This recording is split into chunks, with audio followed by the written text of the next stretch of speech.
Perfection വരണമെങ്കിൽ തീർച്ചയായിട്ടും experienced ആയിട്ടുള്ള സ്പെഷ്യലൈസ്ഡ് ആയിട്ടുള്ള ഗ്രൂപ്പ് ഉണ്ടെങ്കിൽ അത് നടക്കും എന്നുള്ളത് നമുക്ക് തീർച്ചയായിട്ടും നമ്മുടെ മറ്റുള്ളവരുടെ അനുഭവത്തിൽ നമുക്കറിയാം. അങ്ങനെ ഒരു നിമിത്തം പോലെ ആയിരിക്കാം ഇങ്ങനെ ബ്രൈടെക് എന്നുള്ളൊരു പേര്. വലിയൊരു യൂണിറ്റാണ്, എനിക്ക് തോന്നുന്നു ഒരു 100-400 ആൾക്കാർ വർക്ക് ചെയ്യുന്നൊരു യൂണിറ്റാണ്.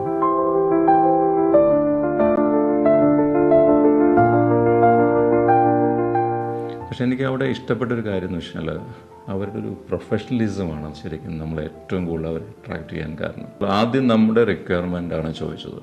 ആ റിക്വയർമെൻറ്റ് അനുസരിച്ചിട്ടുള്ള വാക്കുകൾ മാത്രമാണ്. തീർച്ചയായിട്ടും ഹൗസ് വാമിങ്ങിനൊക്കെ വന്ന ഒരുവിധം എല്ലാവരും തന്നെ ചോദിച്ച കാര്യം ഇതാരാണ് ഇതിൻ്റെ ഇൻറ്റീരിയർ എന്ന്. വ്യക്തികളായിട്ട് ഗ്രൂപ്പുകളായിട്ട് സംസാരിച്ച് അവരുടെ കോട്ടോഷൻ എടുത്തപ്പോൾ തന്നെ അതും ഇതുമായിട്ട് നമുക്ക് കമ്പയർ ചെയ്യാൻ പോലും പറ്റാത്ത വളരെ റീസണബിൾ ആയിട്ടൊരു കോട്ടാണ് ബ്രൈടെക് നമുക്ക് തന്നെ. ഈ ഡൈനിങ് ടേബിളൊക്കെ ചെയ്യുന്നുണ്ടെന്ന് പറഞ്ഞാൽ ആ സമയത്തിന് കിട്ടുമോ തീരുമോ എന്നുള്ളത് ഒരു ഭയങ്കര ഡൗട്ടുള്ള കാര്യമായിരുന്നു.